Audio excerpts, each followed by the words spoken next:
मतलब लोग कहते हैं ओवरथिंक नहीं करना चाहिए, एंगर इश्यूज थोड़े कम होने चाहिए लाइफ को मॉडरेट करने के लिए, तो प्रैक्टिकली हमें क्या करना चाहिए? ओवर थिंकिंग के लिए टाइम निकाल के रखो। उसको ये मत बोलो मैं नहीं करूंगी, आप बोलो मैं करूंगी।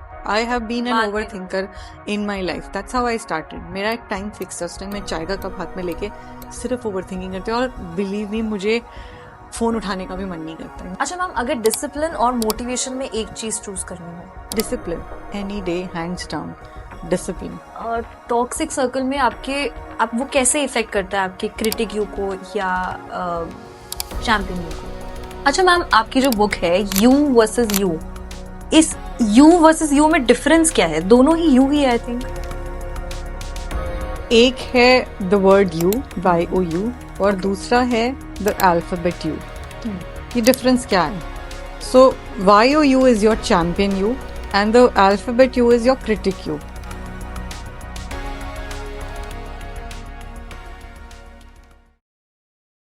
सो मैम, लोग आपको ग्रोथ कोच कहते हैं। आपने पहली बार कब नोटिस किया कि वो फाइट बाहर नहीं बल्कि अंदर ही कर रहे होते हैं? तो मेरी जो ट्रेनिंग जर्नी है, जिसमें मैं बहुत सारी 23 इयर्स से मैं ट्रेनिंग करा रही हूँ लोगों को, वेरियस कॉर्पोरेट्स में, वेरियस इंडस्ट्रीज में। तो हर ट्रेनिंग में मैं जब लोगों से इंटरेक्ट कर रही थी, तो मैंने ये देखा कि जितने भी लोग हैं, जहाँ भी प्रॉब्लम्स उनको आ रही हैं, वो मोस्टली इंटरनल रिलेटेड हैं, पर वो प्रोजेक्ट एक्सटर्नल पे हो रही हैं। तो जब मैं उनके साथ काम कर रही थी, तो मैंने देखा कि जब इंटरनल ठीक कर देते हैं तो एक्सटर्नल ऑटोमेटिकली ठीक होता है। तो वहां से मेरा ये सारा रिसर्च शुरू हुआ और अंडरस्टैंडिंग आई। तो वाज देयर अ पैटर्न जब आपने सोचा कि हाँ ये चीज मैंने भी, it has happened with me also, कुछ ऐसा था? Yeah, yes, absolutely. Hmm. So there was a time, and I don't know, सबकी लाइफ में ये टाइम आता होगा कि जब आपको सब कुछ सही हो रहा है, जैसा आपने चाहा था, ऑन द पॉइंट हो रहा है, बट यस। आपको इंटरनली एक वो नहीं आ रहा है, सेटिस्फैक्शन नहीं आ रहा है, या कहीं आपको कुछ मिसिंग लगता है। तो वो मेरी लाइफ में भी आया था कि जब मुझे लग रहा था सब कुछ तो वैसा हो रहा है जैसा होना चाहिए, बट फिर भी what is it that is lacking. So वहां से फिर मैंने जब आइडेंटिफाई करना शुरू किया that it is internal, it's not external. So yes, first I felt it with me, और या फिर जब मैं लोगों से बात कर रही थी तो रिफ्लेक्ट बैक भी होता है कि हाँ, इन ये तो मेरे साथ भी हुआ है। So that's how I got to understand that. Okay, और कितना टाइम हुआ इस जर्नी को एनालाइज करने में कि खुद के साथ ये प्रॉब्लम्स हो रही हैं, I should help the others to? So मेरी 23 इयर्स के एक्सपीरियंस में आई थिंक फर्स्ट 10 इयर्स तो लर्निंग के होते हैं, जब आप खुद ही सीख रहे होते हो, तो उस टाइम आप ये आइडेंटिफाई नहीं कर पाते हो। But after that when I started coaching people, hand holding people, तो वो और ज्यादा निकल के आने लग गया।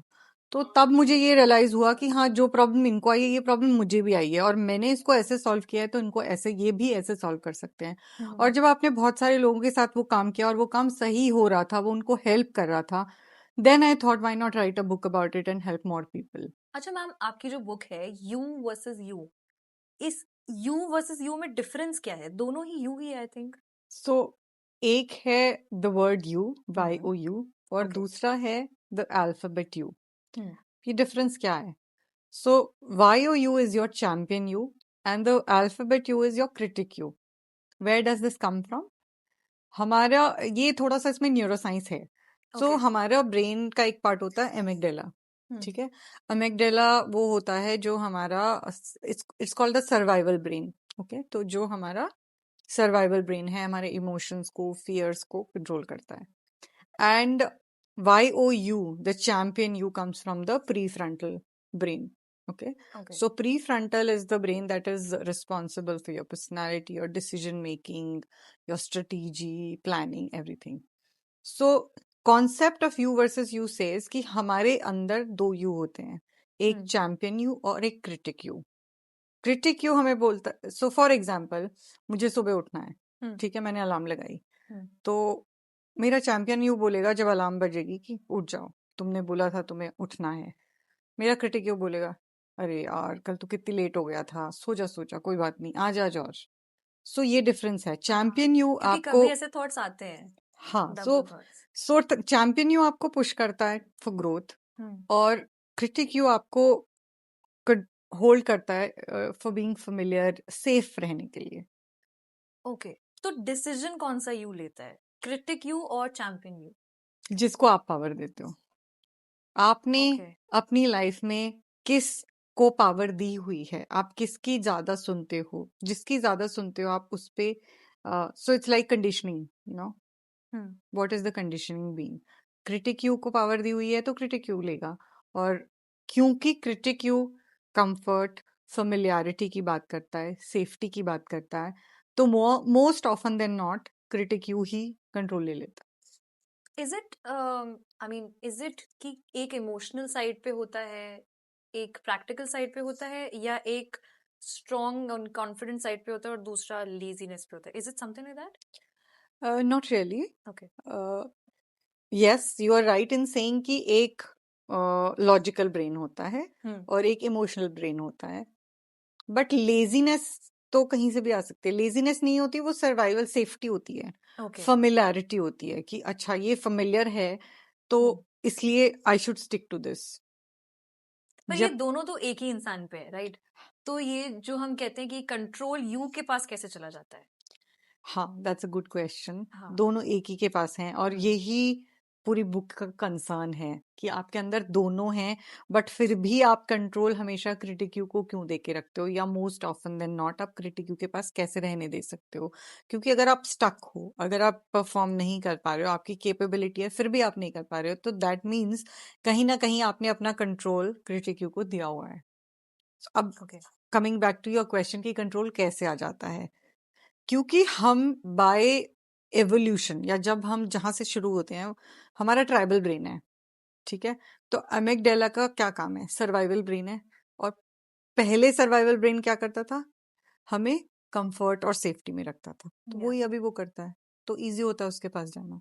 अच्छा मैम, तो लोग जब सुबह उठना चाहते हैं और लेजीनेस दिखा के कि चलो थोड़ा देर और रुक जाते हैं, and I think mostly people have this कि हर 10-10 5-5 मिनट के बाद अलार्म लगा देना, तो इसका भी कुछ कनेक्शन है लाइक यू सेड? हाँ, इसका कनेक्शन है, यही सेम चीज जो अभी आप मुझसे पूछ रहे थे, दो यूज हैं।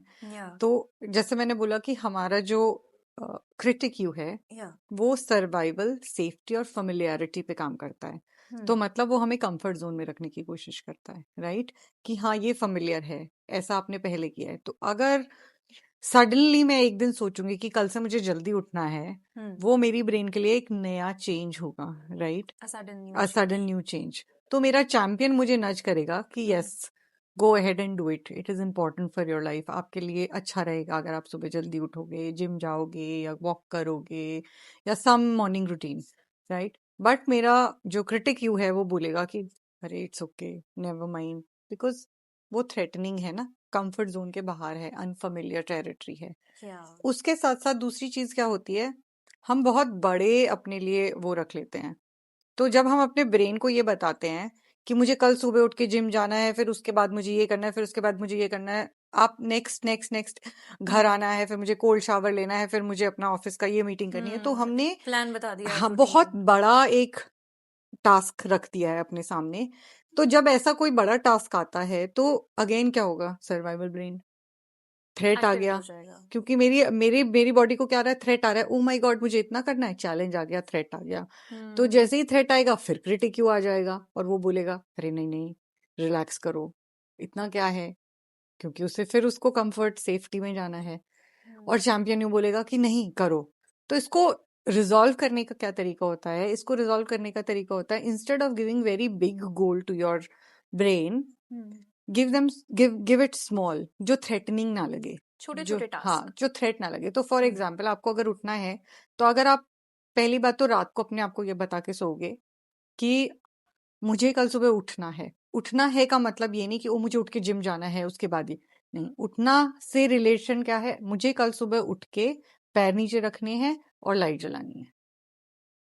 छोटा सा टास्क बोल दिया छोटा सा उसको। टास्क बोल दिया तो कोई बड़ी हाँ। बात नहीं है ना, तो वो थ्रेट अलार्म नहीं होगा। हम्म। तो प्रोबेबिलिटी चैंपियन यू की टेक करने की, क्योंकि जैसे ही आप वो पैर नीचे रखोगे और लाइट जलाओगे, आपने एक्शन ले लिया, एक्शन ले लिया तो चैंपियन यू एक्टिवेट हो जाएगा। ओके। अच्छा मैम, तो हमारे फियर्स और हमारे चैलेंजेस भी इससे कनेक्टेड होते हैं, राइट? Absolutely absolutely. ओके। अच्छा, स्लीप रूटीन कितना इंपॉर्टेंट होता है दोनों यूज के लिए? सी स्लीप रूटीन मतलब अगर बिगड़ जाए स्लीप रूटीन तो इफेक्ट आता है? बिल्कुल आता है। स्लीप रूटीन बिगड़ने से बहुत इफेक्ट आता है।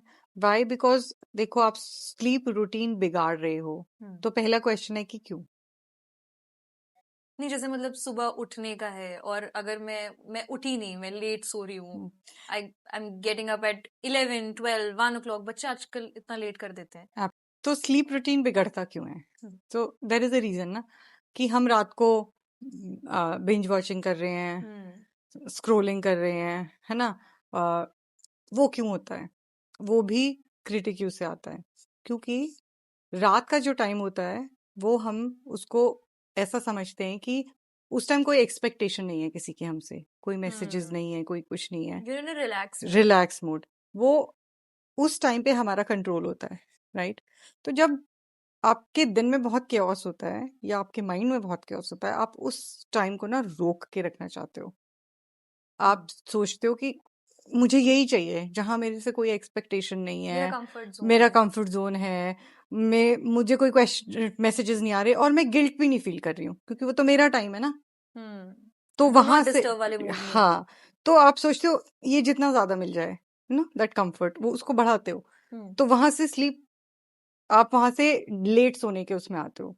मैम आई थिंक बहुत ऐसे लोग होते हैं ना जो रात को इधर वो पढ़ने बैठते हैं बच्चे, या कुछ काम है तो a lot of people have this habit कि हम रात को बैठ के पेंडिंग वर्क को कंप्लीट करेंगे। करेक्ट। और जब ये हैबिट बन जाती है और आपका कंफर्ट जोन आपसे छिन जाता है, उस टाइम पे क्या रिएक्शन होता है क्रिटिक यू का? मतलब आप कह रहे हो कि अगर मैं पढ़ने बैठ रही हूँ और मेरी हैबिट बन गई कि मैं रात को ही पढ़ रही हूँ। ठीक है, हाँ। बट अगर आप पढ़ रहे हो तो कोई बात नहीं ना, पर प्रॉब्लम कहाँ अच्छा, आएगी? अगर मैं पढ़ने की कोशिश कर रही हूँ पर पढ़ नहीं पा रही हूँ, फोन मैंने खोल लिया। फोन मैंने खोल लिया, हाँ। डिस्ट्रैक्शन। तो फोन मेरे सामने पड़ा है तो वो क्या है? फोन मैं क्यों खोलती हूँ? क्यों चाहिए मुझे? क्योंकि मुझे वो उससे इंस्टेंट ग्रेटिफिकेशन मिलती है, मेरा एकदम डोपामाइन बढ़ता है ना? पर जो मैं काम कर रही हूँ मुझे उससे इंस्टेंट ग्रेटिफिकेशन नहीं मिलेगी, वो मुझे डिलेड ग्रेटिफिकेशन दे रहा है, उसका मेरे को फायदा बाद में मिलेगा। तो ह्यूमन बीइंग का नेचर क्या है? इंस्टेंट। कि अभी मैं फोन पकड़ लेती हूँ तो मेरी सारी प्रॉब्लम्स को मैं जीरो आउट कर देती हूँ। अगर मैं बहुत टेंशन हूँ, अरे मुझे पढ़ना है पर मेरा काम हुआ नहीं है, तो मैं क्या, मेरा प्रोबेबिलिटी उस फोन को उठाने की और ज्यादा होती चली जाएगी, क्योंकि मुझे फोन को दैट उठा के मीन्स आप एस्केप कर जाते हो आपके एग्जैक्टली अभी वाले प्रेशर से, या अभी वाले एग्जैक्टली जो टेंशन हो एग्जैक्टली रही है कि अरे मुझे पढ़ना है, I right need to complete my 1 right chapter 2 chapter. Right. Okay, तो ये जो प्रेशर होता है उसका कितना रोल होता है? किस चीज में? लाइक आप वो आपको इम्प्रूव कर सकता है या आपको डैमेज कर सकता है? Both. Okay. So as we say, life में सब चीज का मॉडरेशन अच्छा होता है, तो ऐसे ही प्रेशर भी मॉडरेशन में बहुत अच्छा होता है। ठीक है, मॉडरेशन में प्रेशर आपको हेल्प करता है। ठीक है, there is a law by the name of यीव्स डॉडसन लॉ, विच सेज कि कम प्रेशर या एप्ट प्रेशर में person performs much better. But यहीं पे अगर प्रेशर बहुत बढ़ा दिया तो again threat, I will run and escape.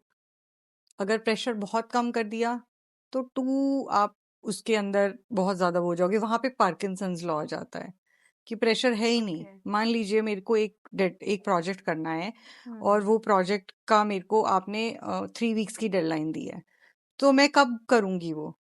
Towards the end of the, और towards closure to the to third the week. Date. हाँ, सो पार्किंसन लॉ सेज कि work expands with respect to the time given to it. अच्छा ma'am, ये you में champion you and critic you में one word अगर answer आप दो तो डिफरेंस क्या होगा? तो चैंपियन यू ग्रोथ ओरिएंटेड है और क्रिटिक यू जो है हमारा, वो कंफर्ट और सेफ्टी ओरिएंटेड है। ठीक है। और अगर कोई ऐसा प्रोफेशन है जहाँ टुवर्ड्स द नाइट आपका ड्यूटी रहती है, whether it's a pilot, whether it's into police, doctors, उस टाइम पे कौन सा यू आपका ज्यादा एक्टिव रहता है? बिकॉज अब तो आपकी हैबिट बन गई ना, इट्स योर हैबिट, तो उस टाइम पे कौन सा यू एक्टिव रहेगा? देखो, आप किस यू को एक्टिव रखना चाहते हो? Again, I will अच्छा, always say okay. that it hmm depends. It does not depend on your profession. Does not depend on what you want, what you are doing. It does not depend on how you are doing or what are the shift timings or anything. As a person, how are you, or which one are you using more?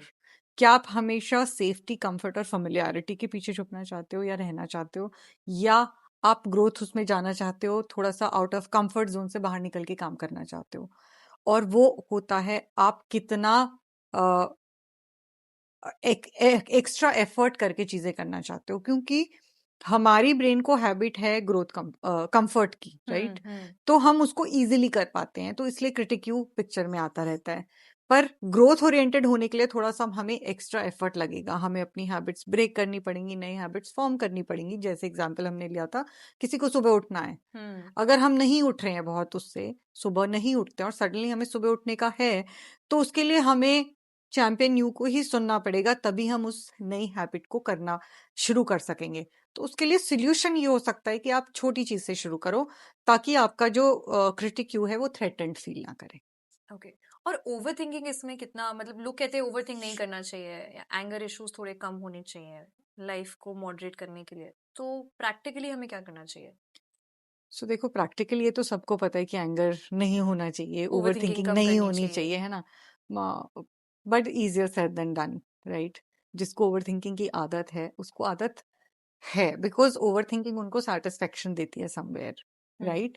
तो आप जो भी brain में सोचते रहते हैं, सोचते रहते हैं, सोचते रहते हैं, तो कई बार ओवर थिंकिंग क्यों होती है? क्योंकि आपको थिंकिंग को एक्शन से रिलेट कर लेते हो। आपने मन में सोच लिया, बहुत लोग, स्पेशली जो लोग जितने ज्यादा स्मार्ट है ना, वो सोच लेते हैं। ऐसे सपोज मुझे बुक लिखनी है, तो मैं सोचूं, हाँ यार मैं बुक लिखूंगी, फिर मेरी बुक कैसे होगी, फिर ये होगा, फिर वो होगा। बट वो प्रेशर डेवलप हो रहा है आपके माइंड में, राइट? प्रेशर डेवलप हो रहा है, या मैंने माइंड में ही मेंटली उसको चेक कर दिया ना, हाँ मैं ऐसा करूंगी, मैंने वो अपने हार्मोन्स जगा भी लिए, मैं खुश भी हो गई, हाँ यार, और फिर मैं उसको डन कर देती हूँ।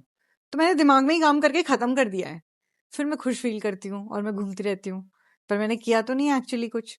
तो एक ओवर थिंकिंग वो है। दूसरी ओवर थिंकिंग है जो मेरे साथ हो चुका है, मैं उसको उसको र्यूमिनेशन बोलते हैं। डीपली सोचते जा हाँ, रहे हो। उसको र्यूमिनेशन बोलते हैं इन साइकोलॉजिकल टर्म्स, कि आप एक चीज जो हो गई उसको बार बार सोचते जा रहे हो, उसने मुझे ये क्यों कह दिया, मैंने उसको ये क्यों नहीं कहा, उसने ऐसा क्यों नहीं किया, उसने वैसा क्यों नहीं किया, राइट?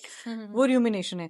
तो देखो, मैं ये नहीं कहती कि आप ओवर थिंकिंग या र्यूमिनेशन को इमीडिएटली खत्म कर सकते हो, but how you can tackle it is you can reframe.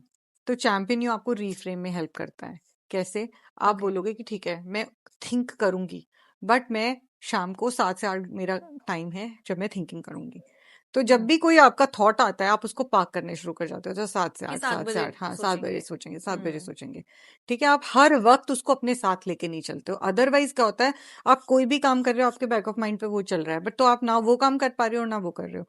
तो इसलिए हम बोलते हैं ओवर थिंकिंग के लिए टाइम निकाल के रखो। उसको ये मत बोलो मैं नहीं करूंगी, आप बोलो मैं करूंगी। आई हैव बीन एन बाद ओवर में thinker in my life, that's how I started. मेरा एक टाइम फिक्स है, उस टाइम मैं चाय का कप हाथ में लेके सिर्फ ओवर थिंकिंग करती हूँ, और बिलीव मी, मुझे फोन उठाने का भी मन नहीं करता, क्योंकि मैं इतनी खुश होती हूँ, हाँ अच्छा अच्छा, तो वो मैंने सब कुछ मैं पाक कर देती हूँ, तब करूंगी, तब करूंगी, तब करूंगी, तो फिर मैं अपने काम पे फोकस कर पाती हूँ। सो ऐसे आपको स्ट्रैटेजीज ढूंढनी है अपने चैंपियन यू को एक्टिव करने की, क्योंकि चैंपियन यू को एक्टिव करने का पर्पस क्या है? देखो, ग्रोथ।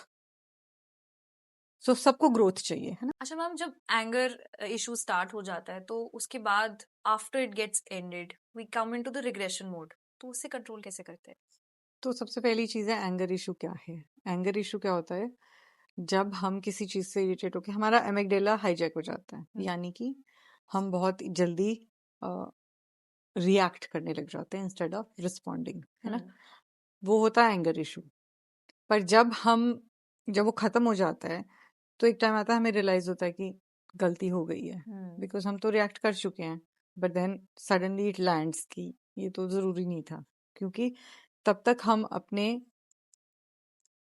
इमोशनल ब्रेन से निकल के रैशनल ब्रेन पे आ जाते हैं, और फिर हमें समझ में आता है कि नहीं ये गलत था। तो इसका सोल्यूशन भी यही है कि give your self time. Immediately आपका, जब आप ट्रिगर होते हो किसी भी चीज से, तो डिसीजन तो नहीं लेना चाहिए। कोई भी बात मत करो, ओके। चुप ऐसे हम बोलते हैं ना, एक चुप सौ सुख, वो हाँ कहीं से बना नहीं, वो न्यूरो साइंस से बना है। It's not a simple saying, but उसको हम मान लेते हैं सिंपल सेइंग, क्योंकि जब हमारा एमिगडाला हाईजैक होता है तो हम कुछ भी रैशनल नहीं सोच रहे होते, हम सिर्फ अ, अपने आप को प्रोटेक्ट करने के लिए रिएक्ट करते हैं। सो फॉर एग्जाम्पल, अगर आप किसी भी जैसे मान लीजिए स्लिजर्ड है या स्नेक है, उसको हल्के से टैप करोगे आवाज आएगी, वो फटाफट से भागती है ना, हाँ हाँ हाँ दैट्स एन हाँ। Immediate response to protect yourself. Hmm same is anger issues. जब आपके अंदर बहुत सारी चीजें भरी हुई होती हैं, बहुत सारी चीजें भरी हुई होती हैं, तो every small thing triggers you, because आपका इंटरनली सॉर्टेड नहीं है चीजें। तो जब वो आपको बार बार ट्रिगर आता है और आप इन बार बार वो करते हो, तो आपको फिर गिल्ट ट्रैप आता है, हम्म। क्योंकि फिर आप फिर गिल्टी फील करते हो। तो एक ये विशियस साइकिल क्रिएट हो जाता है, और इसलिए एंगर इश्यूज बार बार आते जाते हैं। So to avoid the guilty trap, you need to give yourself a little time. Time, तो इसलिए एंगर इश्यूज जब भी होते हैं, जिसको भी होते हैं, हम्म तो उसमें कहा जाता है, जैसे फॉर एग्जांपल हर जगह वैसे तो आइडियल होता है उस सिचुएशन से हट जाओ, बट वो हम्म हमेशा पॉसिबल नहीं है। अब मैं एक ऑफिस में हूँ, मैं अपने सुपीरियर से, बॉस से बात कर रही हूँ, मुझे गुस्सा आ रहा है, पर मैं उठ के जा तो सकती नहीं हूँ ना। तो उस टाइम पे दो तीन चीजें हैं जो आप कर सकते हो। First is breath count, right? Hmm. तो आप बात करते करते भी ब्रेथ काउंट कर सकते हो, 1 2 3 4, जैसे सटली कहते हैं कि डीप डीप ब्रीथिंग ब्रीदिंग। हाँ, करो। बट वो ऐसे वाली नहीं, इट्स लाइक हाँ a subtle, you count till 10 1 2। तो उससे क्या होता है कि आपका फोकस आपकी उस बात से हटके ना काउंटिंग पे चला जाता है, आप समझिए। या तो आप कोई ऐसी एक्टिविटी कर रहे हो जो आपको सेफ फील करा रही है, अगेन बैक टू दैट। हम्म। तो फिर आप अपने आप को कंट्रोल में ले आते हो। पर अगर किसी से लड़ाई हो रही है हम्म या आजकल लोग ब्रेकअप के बाद हम्म डीप थिंकिंग में चले जाते हैं, ऐसा हुआ होगा, ये हुआ होगा, ऐसा हुआ होगा, इस चीज को कैसे कंट्रोल किया जा तो सकता देखो, ब्रेकअप और एंगर तो अलग इश्यूज हैं। है? मतलब फाइटिंग के बाद, क्योंकि यूजुअली आई थिंक बहुत एक डीप उसमें चले जाना, हाँ, देखो थॉट या प्रोसेस। फाइटिंग के बाद एक होता है एंगर इश्यूज। एंगर इश्यूज में जब जनरली आप बस्ट अप हो जाते हो। बस्ट आउट होते हो। अ, एक होता है कि लड़ाई हुई, मैंने बहुत कुछ नहीं कहा, तो आप ओवर थिंकिंग में चले जाते हो हाँ कि अरे मुझे ऐसा बोलना चाहिए था, मुझे ऐसा नहीं बोलना चाहिए था, मुझे ऐसा बोलना चाहिए था, मैंने ये नहीं बोला, मैंने ये क्यों नहीं बोला। डिप्रेशन आ गई है। आप उसमें चले जाते हो। तो ये दो अलग लूप हैं, वो ओवर थिंकिंग का लूप है, ये एंगर का लूप है। और ओके। तीसरी जो आप बात कर रहे हो, वो कर रहे हो आप ब्रेकअप की बात। ब्रेकअप आता है अटैचमेंट इश्यूज की वजह से। ब्रेकअप में जो प्रॉब्लम्स आती हैं, अच्छा, या अभी जो now because this is towards the emotional side, तो हम्म, ये थोड़ा डिफरेंट हो जाता हाँ, तो क्योंकि ब्रेकअप में ना आप किसी से अटैच्ड हो, है। और उस अटैचमेंट से आपकी सेंस ऑफ सेल्फ वर्थ भी अटैच हो जाती है टू अ ग्रेटर एक्सटेंट। ठीक है, तो जब वो ब्रेकअप होता है, और मोस्टली ब्रेकअप्स में क्लोजर्स होते नहीं है, तो you are left wondering why, what happened, what went wrong, am I not capable. आप अपने आप को क्वेश्चन करने लग जाते हो, क्योंकि वहां से तो आपको मिल नहीं रहा है क्लोजर। तो जब वो क्वेश्चनिंग शुरू होती है, तो उसकी वजह से ब्रेकअप से निकलने में टाइम लगता है। ओके, सो मैम थोड़ा सा इलैबोरेट करिए इसको। तो देखो, जब हम किसी के साथ अटैचमेंट में होते हैं या किसी के या साथ रिलेशन में होते हैं, हमारे ऑक्सीटोसिन्स, हम्म। हमारे डोपामीन और हमारे सेरोटोनिन हाई होते हैं। ओके। ओके, या और हम एक फील गुड फैक्टर में होते हैं। पर जैसे ही हमारा ब्रेकअप होता है, हमारे वो सब क्रैश कर जाते हैं। हम्म ठीक है, जैसे ही वो क्रैश करते हैं, मेरा फिजियोलॉजी, एक बायोलॉजिकल रिएक्शन है ना ये, तो मैं फिजियोलॉजिकली ड्रेन्ड आउट फील करना शुरू कर देती हूँ। That's the first thing, right? जिसकी वजह से बहुत प्रॉब्लम होती है। It's as good as withdrawal symptoms. अगर ओके। आपने विड्रॉल सिम्टम्स सुना है, तो विड्रॉल सिम्टम्स, या फिर मैं ऐसा कहूंगी कि वो ड्रॉप करना किसी भी चोट लगने के बराबर होता है, फिजिकल चोट लगने के बराबर होता है। तो वो पेन तो होगा ना। तो first thing in breakup is that pain, वो विड्रॉल सिम्टम्स। तो पहले हमें उनके थ्रू वर्क करना पड़ता है, और वही टाइम टफेस्ट होता है इन अ ब्रेकअप, द जब वो इनिशियल फेज। इनिशियल फेज, जब वो विड्रॉल सिम्टम्स हो रहे होते हैं, क्योंकि now we want that more and more, more and more, because जैसे होता है ना, अगर कोई इंसान सब्सटेंस अब्यूज करता है, और सडनली उसको जब आप उससे रिहैब में अलग कर डालते हो, उससे अलग करते हो, तो they want that, that's withdrawal symptom. तो उस टाइम आप इरिटेटेड भी होते हो, गुस्सा भी आ रहा होता है, सारी चीजें एक साथ आ जाती हैं, राइट? पर धीरे धीरे धीरे विद टाइम वो कम हो जाती है। बट अगेन लोग बोलते हैं टाइम के साथ ठीक हो जाता है, नहीं, टाइम के साथ ठीक नहीं यू गेट होता है। Used to it. You get used to it भी नहीं, टाइम के साथ ठीक क्यों नहीं होता? क्योंकि अगर आपने उस पर काम नहीं किया तो वो लूप है, वो लूप बार बार होता चला जाएगा। तो उस पर काम कैसे करना है? आपको अपने लिए ये लिख के रखना पड़ेगा कि why this did not work, और इसमें मेरी क्या गलती थी या क्या नहीं थी। आप पहले वो अपना क्लोजर खुद ले लो। और अगर सामने से जैसे क्लोजर नहीं आता, हम we had a talk about that, उस टाइम पे तो there is no one to talk कि ऐसा हुआ था, ये हुआ था, इस रीजन से ब्रेकअप हुआ।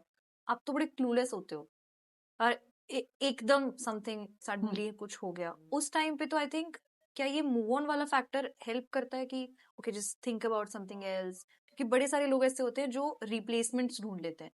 तो क्या उनका एक्टिवेशन किसी भी एक यू का बहुत हाई हो जाता है उस टाइम पे?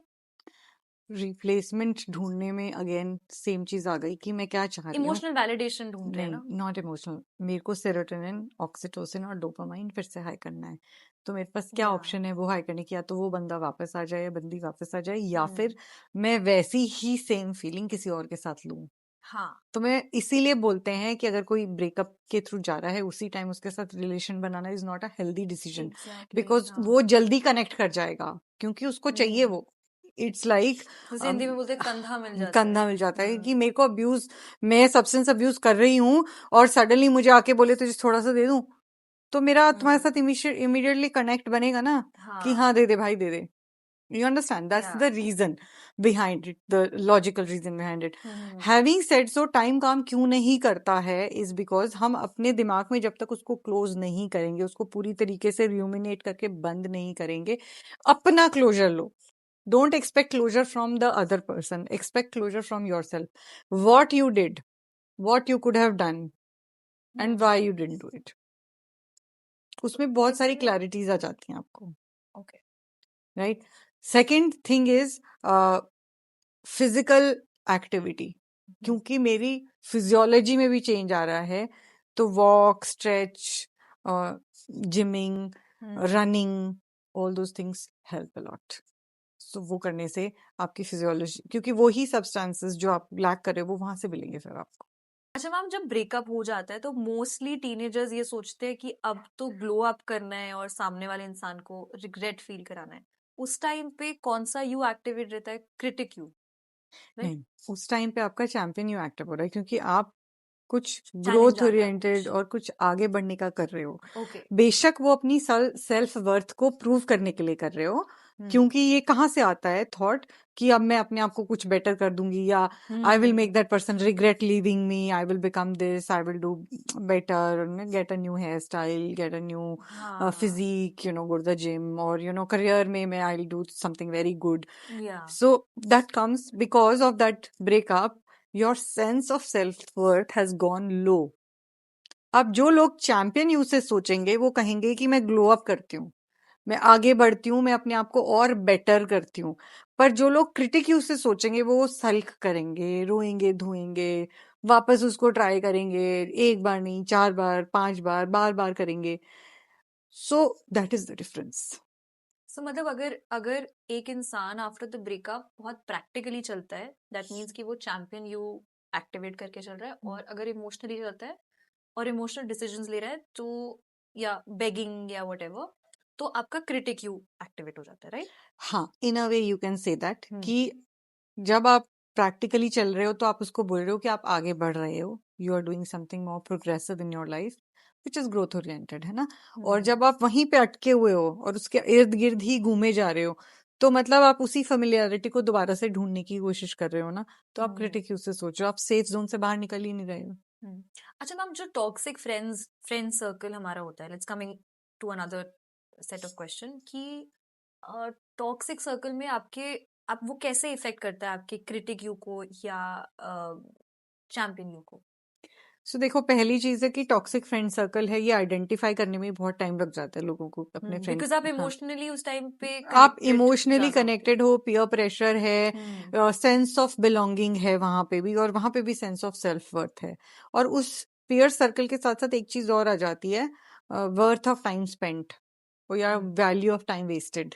तो आप इसको ऐसे भी कैलकुलेट करते हो कि अरे यार इतना टाइम दिया इन लोग को, इतना टाइम इनके साथ ऑलरेडी का, अब क्या ही इनको छोड़ के जाऊंगा, then creating a new circle is again a getting out of your safety zone, right? या तो वो भी थ्रेटनिंग है। तो वहां पे अगर क्रिटिक यू है तो आप उसी सर्कल में रहोगे, बट अगर आप चैंपियन यू से काम करोगे तो आप धीरे धीरे अपने आप को उस सर्कल से दूर करना शुरू कर दोगे, not abruptly but slowly and eventually. Initially आप ये बोलोगे मेरा काम मुझे बिजी रख रहा है, I am unable to give you time, slowly slowly आप उनके साथ स्पेंडिंग टाइम को कम करोगे और धीरे धीरे डिस्टेंस बनाओगे। वो आपका चैंपियन यू है। बट अगर क्रिटिक यू से काम करोगे तो आपको लगेगा अरे नहीं यार ठीक है, अब जैसा भी है यही दोस्त हैं, इन्हीं के साथ रहना है, और कहाँ ही जाएंगे, किसी से ही बात करेंगे।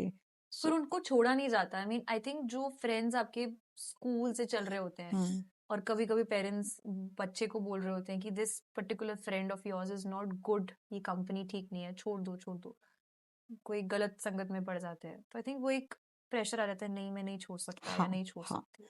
तो क्योंकि यंगर एज में ना पीयर प्रेशर बहुत रोल प्ले करता है, ठीक है? और आपने अगर किसी के साथ एक बार एसोसिएशन बना ली, उस एसोसिएशन को ब्रेक करना आता नहीं है उस एज में, क्योंकि प्री फ्रंटल कॉर्टेक्स डेवलप ही नहीं हुआ है उतना, अगर आप यंग एज की बात करोगे तो। क्योंकि प्री फ्रंटल कॉर्टेक्स डेवलप होने में भी एक टाइम लग जाता है। तो अगर डेवलप ही नहीं हुआ और आप मुझे बोल रहे हो कि इससे हटो, तो मुझे पता नहीं है कैसे हटूं। तो उसके बजाय अगर ये बताएंगे कि इस बच्चे से थोड़ा ज्यादा टाइम स्पेंड करो, या नेबरहुड में कोई बच्चा इसके साथ ज्यादा टाइम स्पेंड करो, और आपको लग रहा है, धीरे धीरे डिसोसिएशन करनी पड़ती है बच्चे की, उसको डायरेक्शनल बताना पड़ता है। अच्छा मैम, ये टैगलाइन की लोग क्या कहेंगे, ये हमारे क्रिटिक यू या चैंपियन यू कितना इफेक्ट करती है? आई थिंक क्रिटिक यू शुरू ही यहाँ से होता है, क्योंकि हमारी कंडीशनिंग इन लाइफ बचपन से यही कह के की जाती है कि ऐसा मत करो लोग क्या कहेंगे, ऐसे मत रहो, ऐसे मत बैठो, ये मत करो, शर्मा जी के बेटे को देखो, सो वो सब वहीं से शुरू होता है, वो कंडीशनिंग ही वहीं से शुरू होती है। तो तब हम क्या करते हैं, हमारी कंडीशनिंग ऐसी हो जाती है कि हम हर चीज में एक्सटर्नल वैलिडेशन ढूंढने की कोशिश करते हैं। हमारी डिसीजन मेकिंग इंटरनल ना होके एक्सटर्नल होनी शुरू हो जाती है, और वहीं से आई थिंक हम क्रिटिक यू को फूड देना शुरू कर देते हैं। वहीं से हम क्रिटिक यू पे ज्यादा फोकस्ड हो जाते हैं और चैंपियन यू पे कम फोकस्ड रहते हैं। ओके, और सेल्फ सैबोटेज फेलियर का डर है या सक्सेस है? सेल्फ सैबोटाज सक्सेस का डर है। ओके। सेल्फ सैबोटाज आप कैसे करते हो? जहां पे आपको कुछ पूछना है आप नहीं पूछते हो, अगेन यहाँ पे लोग क्या कहेंगे, hesitation. Hesitation, okay. fear of judgment from other people, what would people think of me। अगर मैं क्रिटिक यू से सोचूं तो हमेशा मेरे में ये डर रहेगा कि अगर मैंने ये क्वेश्चन पूछा तो लोग मुझे स्टूपिड तो नहीं समझेंगे, तो मैं हेजिटेट करूंगी और नहीं पूछूंगी। बच्चों के अंदर काफी होता है, स्टेज हाँ पे जाके मुझे पीपीटी नहीं देनी है हाँ है ना? हाँ, I can not speak, public speaking नहीं हो करेक्ट सकती, बच्चों से काफी करेक्ट चीजें इफेक्ट करती है। करेक्ट। तो public speaking is a different ball game all together. Okay. उसके लिए तो बहुत ज्यादा आपको प्रेपरेशन भी चाहिए होती है। So it of course comes from a fear of failure also, कि what if I am not able to speak. But self sabotage में इनफैक्ट दोनों ही मिक्स ऑफ बोथ होता है, fear of failure and fear of success. तो जो smart लोग होते हैं वो फियर ऑफ सक्सेस से पीछे हट जाते हैं। तो वो क्या करेंगे, बहुत काम को ओवर परफेक्शनिज्म में चले जाते हैं कि पीपीटी बनाई है, अरे नहीं थोड़ा सा इसमें और ये लगा लेते हैं, अरे नहीं नहीं थोड़ा सा इसमें ये डाल देते हैं, नहीं ये टेबल भी डाल देते हैं। Over perfection, fear of success कि what if I do it right and then that becomes the expectation from me. तो आप पीछे पीछे पीछे रहते हो, ठीक है। और फियर ऑफ फेलियर क्या होता है कि अगर मैंने ये गलत कर दिया तो सब कहेंगे कि इसको ये पता ही नहीं है, तो जो मैंने एक अपना लेवल बनाया मैं उससे नीचे आ जाऊंगा। तो इट वर्क्स बोथ वेज। अच्छा मैम, कॉन्फिडेंस अचीवमेंट से आता है या डिसीजन मेकिंग से आता है? सो कॉन्फिडेंस आता है डिसीजन मेकिंग से, कॉन्फिडेंस एक्शन से आता है, और डिसीजन जब जब तक आप नहीं लोगे तब तक आप एक्शन नहीं करोगे। तो any small action leads to achievement. तो हमारा जब भी हमें कुछ कॉन्फिडेंस लैक करते हैं किसी भी हम्म चीज में, तो एमेगडेला बोलता है कि थ्रेट है, हम्म क्योंकि नई चीज करोगे ना, इसका मतलब तभी कॉन्फिडेंस लैक कर रहे हो। सो जब अमेगडेला को थ्रेट लगता है, बट अगर आप उसको थोड़ा सा कर लोगे, तो अमेगडेला को ये समझ में आएगा कि थ्रेट था बट हम बच गए। हम्म तो वहां से फिर, तो इसलिए कहते हैं कॉन्फिडेंस को लाने के लिए small amount of exposure is important. Small amount of exposure कब होगा? जब आप डिसीजन लोगे तभी तो आप एक्शन लोगे। हम्म सो कॉन्फिडेंस डिसीजन से आता है। सो मोस्टली ये स्टूडेंट्स या न्यू स्टूडेंट्स जो अभी कॉलेज में घुस रहे हैं, या प्रोबेबली एम्प्लॉयज जो प्रोबेशन पीरियड में है, तो क्योंकि फर्स्ट टाइम आप एनवायरनमेंट से कनेक्ट हो रहे हो, तो क्या ये उनमें ज्यादा होता है?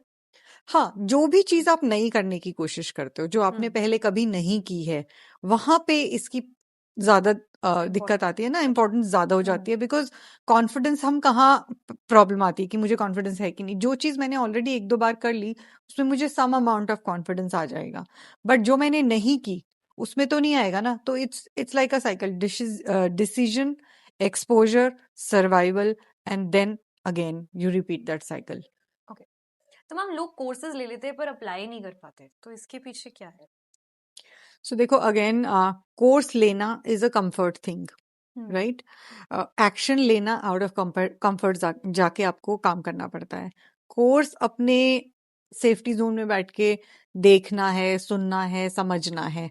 पर एक्शन कहाँ पे आ जाता है? जहाँ पे practical applicability of the course आती है। तो जब वो आती है, तब अगर आप में कॉन्फिडेंस नहीं है, या आप उसको करने के लिए रेडी नहीं हो, तो आप उसके फियर ऑफ फेलियर से बचने के लिए आप नेक्स्ट कोर्स ले लेते हो या कुछ और कर देते हो। आप बोलते हो कोर्स ही अच्छा नहीं था, यू नो। हम्म सर्टिफिकेशन पे सर्टिफिकेशन करते रहते हैं लोग, क्योंकि it's easy, nobody is judging them, nobody is watching them. But when you need to apply it, application needs effort.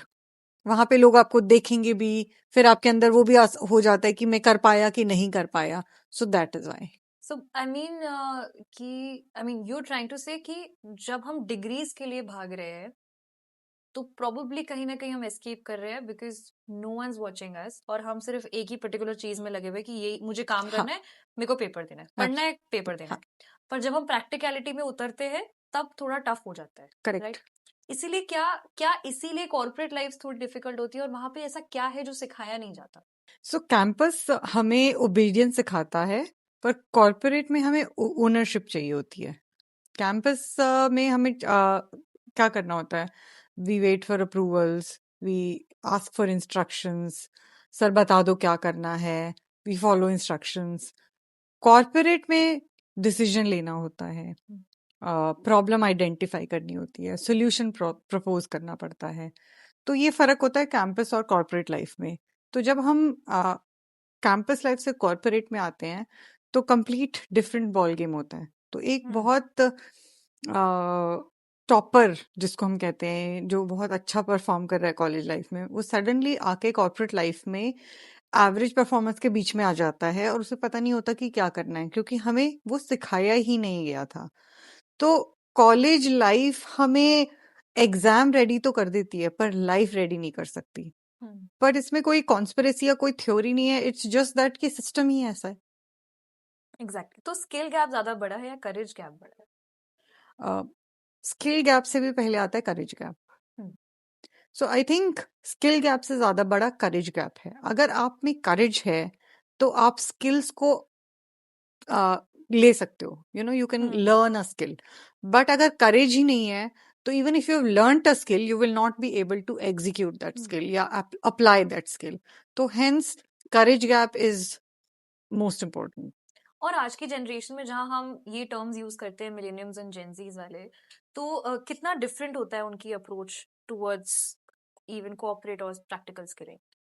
सो हाँ, ये एक बहुत बड़ी प्रॉब्लम है आजकल। मैं कहीं भी, जिस भी ऑर्गेनाइजेशन में जाती हूँ, तो मुझे ये बताया जाता है कि हाँ, इतने जेनजीज हैं, इनको कुछ समझ में ही नहीं आता है, they don't want to work, they are not taking work seriously, they are not serious about that their work. बहुत कैजुअल अप्रोच है लाइफ की। But what I have identified is again यहाँ पे भी दो माइंडसेट है मिलेनियल्स को काम करने का एक सर्टन वे आता है राइट पर जेनजी उस तरीके से काम नहीं करना चाहते हैं तो वो डिस्कनेक्ट है ना अगेन चैलेंज मिलेनियल्स जेनजी के तरीके को एज चैलेंज देखते हैं एज नॉट फेमिलियर देखते हैं और जेनजी मिलेनियल्स के तरीके को अनफेमिलियर समझता है तो इसलिए फ्रिक्शन आता रहता है तो मिलेनियल्स और जेनजी का वो एक डिफरेंस वो चल रहा है बट थॉट प्रोसेस में भी फर्क है मिलेनियल्स और जेनजी की अटेंशन स्पैन मिलेनियल्स अगर 20 to 30 मिनट्स का अटेंशन स्पैन है जेनजीज का 10 मिनट्स का मैक्सिमम अटेंशन स्पैन है तो अगर मुझे मिलेनियल्स को ट्रेन करना है तो मेरी अप्रोच डिफरेंट होगी अगर मुझे जेनजी को ट्रेन करना है तो अप्रोच डिफरेंट होगी Which is more difficult and which is more smooth? I don't, I'll not be able to define anything as difficult or smooth.